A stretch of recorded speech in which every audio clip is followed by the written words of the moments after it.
Passar guarda é uma habilidade fundamental para qualquer jiu-jiteiro, mas muita gente entende a passagem como algo aleatório. Eu tenho que chegar em cima, jogar as pernas dele para o lado, me movimentar, e isso faz com que muitas vezes você caia na armadilha do guardeiro, você fica travado, você fica preso nas pegadas, nas guardas desse cara, ou às vezes quando você tenta avançar, você se sente leve, você tenta colocar pressão fazendo força demais, e esse cara com alta mobilidade sai.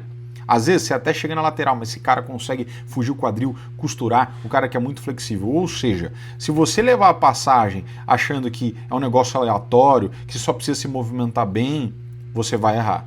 E se você não tiver uma estratégia, se você não passar com inteligência, usando a física ao seu favor, você não vai conseguir distribuir bem o peso, você vai acabar ficando leve, vai ser fácil de te raspar e por fim finalizar. Então, o que eu quero trazer aqui é um framework simples de se pensar, simples de se entender para você se tornar um melhor passador. Beleza? Vamos lá, direto ao ponto. Erros comuns da passagem. Primeiro de todos, né? Dificuldades também. O cara fica travado nas conexões do oponente. Então, quando o cara é um bom guardeiro, ele vai fazer uma boa pegada, ele vai conectar mãos e pernas em você, usar os recursos que ele tem para travar a tua mobilidade. Afinal, essa é uma das maiores vantagens que você tem como passador, capacidade de se mover. Por quê? Porque quando você está com as duas pernas só no chão, a sua capacidade de deslocamento é maior. Portanto, a sua capacidade de gerar trabalho é maior também. Quando você está de costas no chão fazendo guarda, a tua capacidade de deslocamento é menor, a tua capacidade de geração de trabalho tende a ser menor também, e por fim a energia cinética. Significa que você tem vantagens jogando por cima. Certo, mas um bom guardeiro, ele trava você e você sente como? Cara, sem condição de se mexer. Você já teve essa sensação? Pô, eu sou bom de passagem, mas eu preciso ficar livre, cara. Quando o cara tá fazendo muita pegada em mim, eu me sinto travado. Isso acontece muito com o cara no jogo de kimono, sem dúvida nenhuma. E esse cara, normalmente, quando ele tá sem kimono, ele se sente mais livre. Você consegue ver claramente que alguns atletas, eles têm uma performance maior passando sem kimono, justamente porque as pegadas, as travas não estão sendo executadas da mesma forma. Legal? Então esse é um erro comum. Deixar você ficar travado pelas conexões. Não matar as conexões ou sair delas do jeito correto.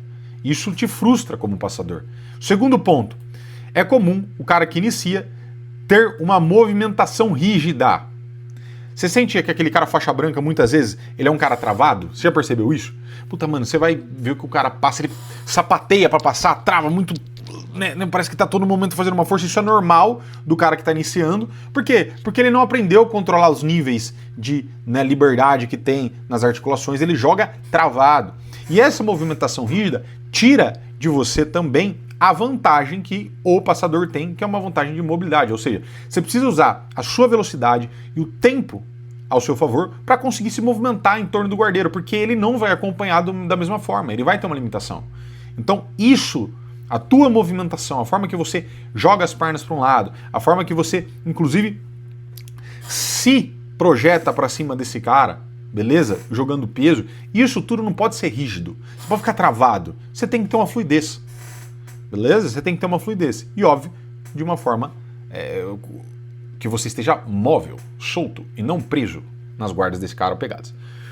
Por fim, avançar leve. Você acaba avançando leve, você acaba avançando nesse ímpeto, sem a base e sem a postura, que são dois pontos fundamentais do alinhamento do teu corpo para que você se mantenha intacto por cima, beleza? Então às vezes você vai passar por, mano, eu não sei pesar, me sinto leve, o cara me joga fácil, o cara me raspa fácil. E aí, o que você faz? Como é que você melhora esse tipo de coisa? Como é que você se torna um melhor passador? Você consegue mesmo leve projetar um peso nesse cara, fazer com que ele carregue teu peso, fazer com que ele tenha dificuldade jogando por baixo. Vamos lá. Como que a gente vai lidar com todos esses problemas que são naturais? Que eu tenho certeza que muita gente no início passa. Primeiro, vamos entender, de um jeito muito simples, quais são os padrões de passagem. Por quê? Porque se eu entendo os padrões de passagem, eu não vou ficar inventando moda. Eu sei que provavelmente eu vou ter que fazer uma coisa ou outra ali. Eu simplifico a minha rota. Inclusive, tudo isso que eu estou dizendo, tudo isso de uma forma inclusive até mais detalhada, com exercícios práticos, tem no meu curso Rota do Passador. Perfeito? Não tem curso mais estruturado no mercado aqui no Brasil. do que esse curso de passagem. Lá ela tem mapa mental também, tem sugestão de estudo, tem exercícios práticos da Constructed Approach para você aplicar e desenvolver melhor. Então vamos lá, padrões de passagem, cara, o que seria isso? Toda vez que eu vou passar uma guarda, todas as passagens, todas, você pode pegar, porra, desde, sei lá, emborcada, tá?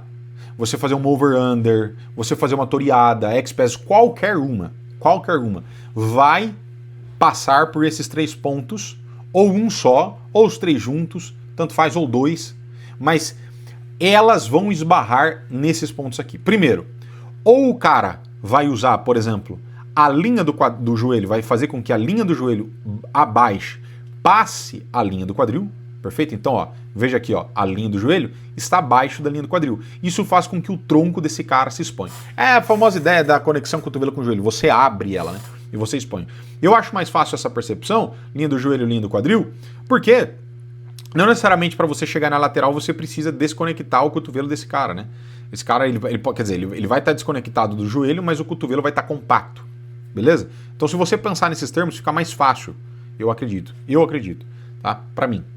Então isso vai acontecer, normalmente. A segunda coisa que pode acontecer em qualquer passagem vai esbarrar nisso, é o cara fazer com que uma das pernas cruze a linha central do oponente.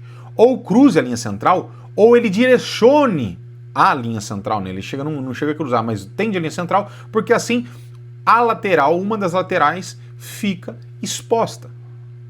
Bacana? É muito fácil de ver isso numa toreando. Às vezes na toreando o cara vai fazer esse mecanismo, ele vai abaixar a linha de um joelho para baixo do quadril e ele vai jogar uma das pernas cruzando a linha central. Ele vai fazer esses 2 mecanismos.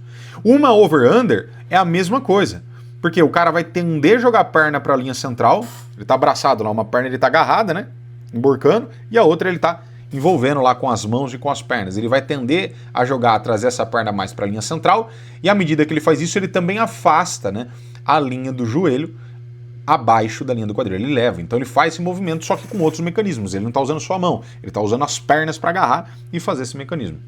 E por fim, isso também abre a lateral, né, e por fim, aquela passagem que às vezes a gente faz também, pode ser uma tentativa de toreando e roda para a cabeça, aonde o cara ele pega, vai para as pernas e depois gira para norte-sul. E quando ele está lá norte-sul, eventualmente a linha do joelho vai para baixo da linha do quadril. Tá? Então, todas as passagens, você pode pegar qualquer uma, ela vai aplicar esse padrão. Ou você vai afastar a linha do joelho da linha do quadril, você vai abaixar ela, vai fazer com que ela caminhe para baixo, ou você vai cruzar uma perna na linha central, ou vai para norte-sul, beleza? Simples de pensar, todas as passagens seguem esse padrão. Por que isso é importante? Porque a questão maior é que você fazendo isso, você conseguindo, cara, eu jogo para a linha central, eu abaixo, rodo, você vai ter mecanismos de ataque. Mas a passagem, bicho, para você simplificar, para você não ficar achando que passagem é só isso. Não. As passagens, para elas serem executadas, elas precisam de alguns passos, e eu divido esses passos, inclusive essa é uma forma, eu acho que até mais didática de ver, em 3 fases, tá? Porque o cara ele vai precisar de mobilidade, ele vai precisar criar ângulo, ele vai precisar conseguir te esticar sem dúvida nenhuma, mas nesse meio tempo, como você às vezes se mexe muito por cima, você não pode ficar leve, você tem que manter intacta a tua capacidade de se mover, e você, cara, tem que conseguir avançar. Então como é que eu avanço sem ficar leve, sem perder base, sem perder postura? Como é que eu não deixo o cara me travar para ele eventualmente fazer um ataque? Como que eu faço isso? Então tem fases para você pensar. E toda vez que dá ruim em alguma das fases, você reinicializa às vezes o processo, porque é mais fácil de você começar a pensar. Então vamos desenvolver uma visão estratégica de passagem. Numa primeira fase de passagem, é quando você está engajando com o guardeiro. Imagina que você está longe do guardeiro, beleza? Ele tá lá no chão, com as pernas abertas lá, tudo, beleza? Compacto. E você tá fora. Você tá sem pegada ele também. É um momento que você vai engajar. Ou ele começou com uma guarda, ele pulou numa guarda e tudo mais. Você vai engajar com ele. Nesta fase, em algum momento você vai se conectar. Ou ele já se conectou colocando alguma guarda.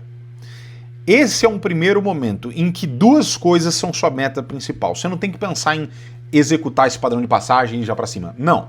Você tem que pensar em manter a tua postura, a tua base intacta, ou seja, a relação da coluna, você não ficar curvado, tá? E como você dispõe tuas pernas no chão, para você ficar estável também, suas pernas, seus braços talvez, beleza? E aí então criar um momento favorável para começar a construção de ataque. Você percebeu que eu não estou falando para você ir já direto para a passagem? Eu estou te dando um recurso anterior. Nas academias no geral, provavelmente no seu treino, a sugestão que se dá é outra. Vamos apresentar, vamos de uma vez ir para esses padrões de passagem, vamos de uma vez aprender a toreando e tudo mais. Mas e a fase anterior, de engajamento com o guardeiro? Para começar a construir um ataque de forma progressiva e segura. É diferente? Legal, é diferente? Então vamos lá. Problemas nessa fase que você tem. Aqui é o problema de mobilidade, beleza? Mobilidade onde você trava e você não consegue avançar, cria ângulo nem nada. O guardeiro vai fazer o quê para matar a tua mobilidade? Ele vai usar os recursos da guarda. Para você entender, nós não temos milhões de guardas. Há quem diga, inclusive, que nós só temos duas, que é a guarda aberta e a guarda fechada, mas eu não quero entrar nesses termos. Nós temos variações de recursos por baixo. Então, quais são os recursos que nós vamos usar quando estamos fazendo guarda? Ganchos, algum desses recursos ou esses recursos misturados, de forma híbrida. Então, por exemplo, uma butterfly aqui, ele já está tentando raspar, mas eu tenho gancho. Eu tenho aqui, ó, ganchos usando os braços também, tá? Aqui braços e cadeados, ó, beleza? Que é outro recurso de guarda também. Mas eu vou usar para guarda no geral ou ganchos, e a função dos ganchos é trazer o cara, muitas vezes, tá? Trazer, não deixar que o cara se distancie, então tem essa função. Mais ou menos igual ao anzol. Pensa o que o anzol faz com o peixe, não deixa o peixe fugir, né? Você engancha e depois traz ele. Perfeito? Ganchos, frames. Frames basicamente são a ideia das estruturas. Então aqui você está numa guarda, por exemplo, numa aranha. Aqui você está numa meia guarda knee shield aqui, né?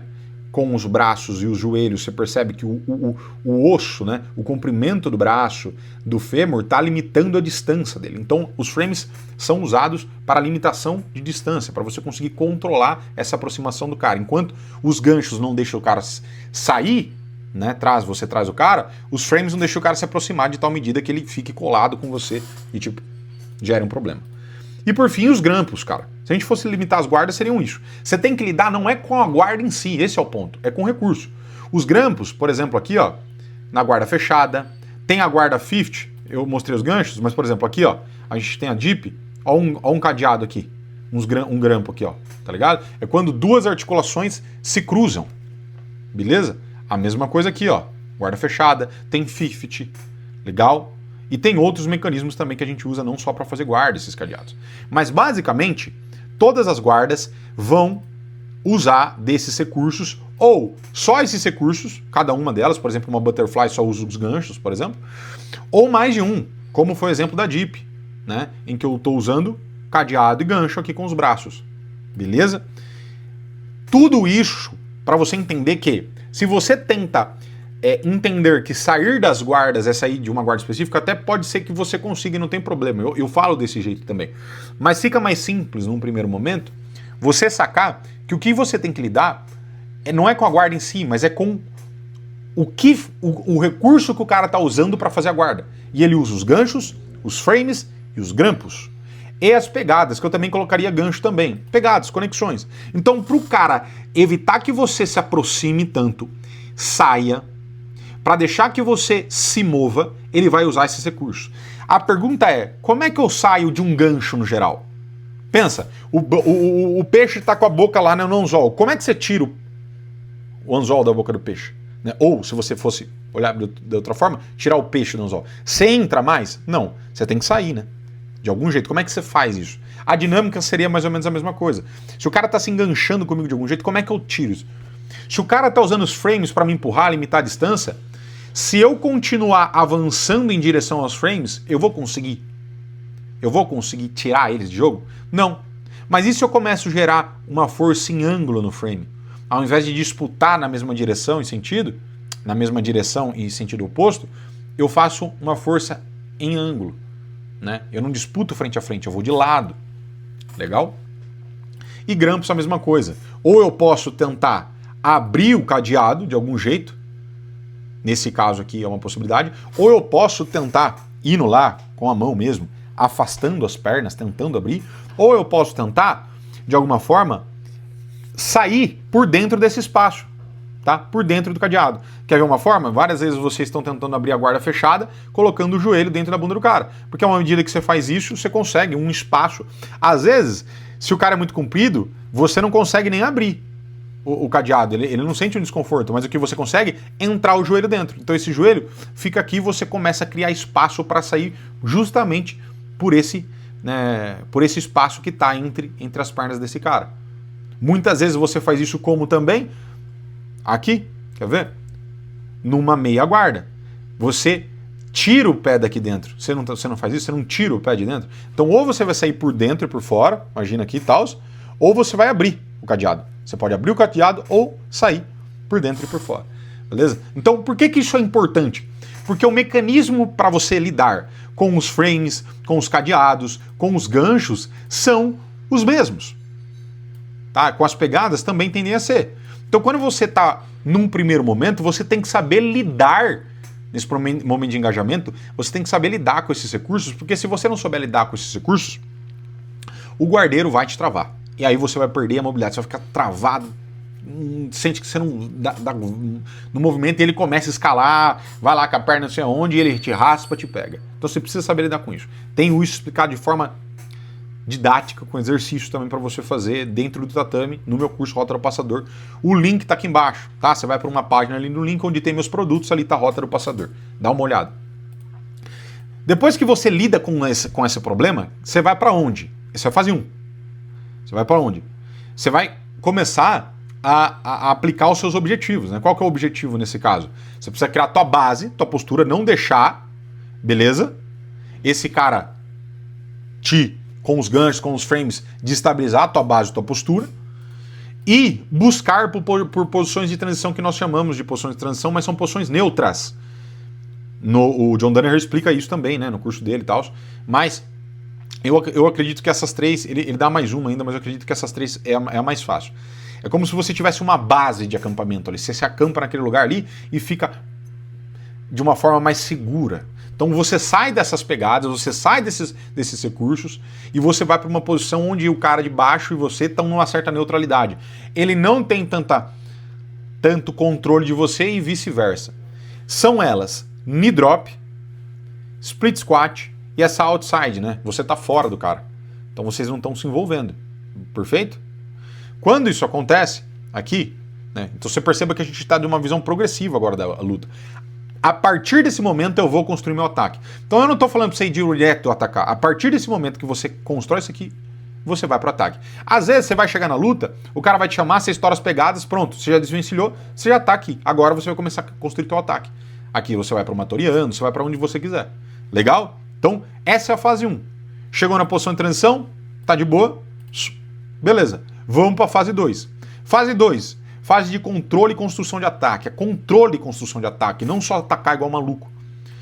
Qual que é o problema da maioria da galera? Fica leve. Leve demais, sem pressão, e deixar o guardeiro confortável e flexível para repor. Isso acontece muito quando você está tentando fazer toreadas, essas coisas, e o cara ele consegue sair o quadril fácil, você bate na lateral, ele repõe. Então, por quê? Porque você tem que ter uma certa paciência para construir isso. E a maioria não tem. Então, beleza. Dito isso, como é que você vai fazer para lidar com com controle, né, e construção de ataques? Você não vai ficar leve. Você precisa aprender a distribuir teu peso, aprender a engajar com o cara ali, construir teu peso, começar a angular para passar. Você vai matar as estruturas desse cara. Frames, beleza? Frames aqui, por exemplo, é uma possibilidade, tá? Ou ganchos que ele tiver. Mas duas estratégias que são muito usuais, que o Gordon aplica, eu também tenho elas no meu curso, são estratégias de acampamento. Porque aqui, ó, a ideia é você não passar, é você se projetar em cima do cara até que ele se canse. Ele se canse e você comece a conseguir manipular os frames dele. Você começa a conseguir jogar os frames dele para um lado, para o outro, tirar da frente, acessar a massa central. Legal? Sempre. E aí, a lógica é mesmo, o padrão. A partir daqui, sim, ó, faz sentido eu direcionar o joelho dele, como o Gordon está fazendo, para a linha central, pesar para daqui a pouco você descer a linha do joelho para baixo da linha do quadril. A mesma coisa aqui também. Legal? A gente sempre vai buscar aquele padrão.